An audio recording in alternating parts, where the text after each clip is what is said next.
Ơi,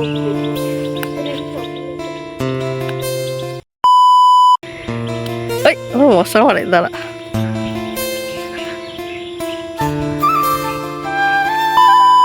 hello guys, welcome back to my channel. তো আজকে আমি চলে এসেছি আমার বাপের বাড়িতে। আর আমার বাপের বাড়ির এখানে একটা মাঠ আছে, সেই মাঠটায় কিন্তু প্রচুর ফুল ফোটে। তো আমার ভাইয়ের বউ কিন্তু আজকে আমাকে নিয়ে আসলো। তো আজকে কিন্তু পুরো ভিডিওটা আপনারা দেখতে থাকবেন। এই ফুলগুলোর কি নাম, কি পরিচিতি, কি গুণাগুণ সবটাই আপনাদের সাথে শেয়ার করব। একদম স্কিপ করবেন না, প্রথম থেকে শেষ পর্যন্ত ভিডিওটা দেখবেন। আপনারা কি জানেন, এই গাছগুলো যেমন সুন্দর তেমন কিন্তু খুব তাড়াতাড়ি পুরো মাটিকে ঢেকে ফেলতে পারে।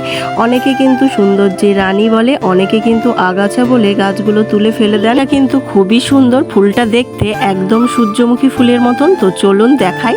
তো এই গাছটা মাটির সাথে মিশে থাকে, তাই জন্য এই গাছটার নাম ভুঁই সূর্যমুখী, কারণ ফুলটাও অনেকটা সূর্যমুখী ফুলের মতন দেখতে হয়। গাছটার এক এক জায়গায় এক এক রকম নাম, কোনো জায়গায় ডেজি ফ্লাওয়ার বলে, কে কে ভিঙ্গরাজ গাছও বলে। আর বিদেশে এই গাছটাকে বিশেষ করে ভিঙ্গরাজ গাছ নামেই চেনা হয়। গাছের ডাল যদি একটা কোনো জায়গায় পড়ে, সেইখানে কিন্তু পুরো মাটিটা এইভাবেই ছেয়ে যাবে। ফুলটা কিন্তু খুবই সুন্দর।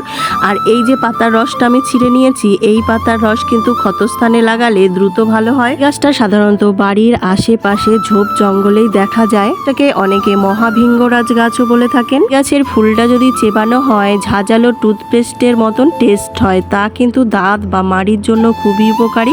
অনেকে এই গাছের ফুলগুলোকে শুকিয়ে গুঁড়ো করে, তারপর টুথপেস্টের সাথে মিশিয়ে দাঁত মাজে। তো তাতে কিন্তু দাঁতের গোড়া শক্ত হয় এবং মাড়িতে পুঁজ হলে সেটা ভালো হতে সাহায্য করে। গাছে রয়েছে জাদুকরি আরও গুণাগুণ, কারণ এই গাছটাকে ভিঙ্গরাজ বলা হয়। এই গাছের পাতা চুল কালো করতে সাহায্য করে। এই গাছের পাতাটাকে ভালো করে পেস্ট করে নিয়ে যদি সর্ষের তেল বা নারকেল তেলের সাথে খানিকক্ষণ ফুটিয়ে সেই তেলটা নিয়মিত চুলে ব্যবহার করা হয়, তাহলে চুলের গোড়া মজবুত হয়, চুল কালো করে, সহজে চুল ওঠা বন্ধ হয়। তো আপনারা কখনো এই গাছটা দেখেছেন কি না আমাকে কমেন্টে জানাবেন। গাছের পাতা দিয়েও কিন্তু দাঁতের ব্যথা, মাড়ির ব্যথা ভালো করা যায়। তো প্রথম থেকেই বলছি যে প্রথমে অনেকগুলো পাতা তুলে নিতে হবে। তো সেই পাতাগুলো ভালো করে রোদে কয়েকদিন ধরে শুকাতে হবে। আর এদিকে নিম পাতাও নিয়ে নিতে হবে। তো সেই নিম পাতাগুলোকেও শুকোতে হবে। তারপর নিমের গুঁড়ো আর এই গাছের পাতার গুঁড়ো একসঙ্গে মিশিয়ে সন্ধক লবণ তার সঙ্গে মিশিয়ে ভালো করে প্রতিদিন সকালে যদি দাঁত মাজা হয়, তাহলে দেখবেন কয়েকদিনের মধ্যেই আপনাদের দাঁতের ব্যথা ভালো হয়ে যাবে। এই গাছের ফুলগুলো যে কতটা সুন্দর দেখুন, আমি কতগুলো ছিঁড়ে নিয়েছি। আর এরা কি করছে দেখুন, এরা কিন্তু ফুলগুলো দিয়ে মাথায় কত সুন্দর করে সাজাচ্ছে। বেনুনিটা কতটা সুন্দর লাগছে, সাজসজ্জার জন্য খুব সুন্দর। গাছগুলো কিন্তু সাধারণত আমাদের দেশের গাছ নয়, এগুলো কিন্তু বাইরের দেশের গাছ, বাইরেই বেশি দেখা যায়, সাধারণত দক্ষিণ ও মধ্য আমেরিকার গাছ।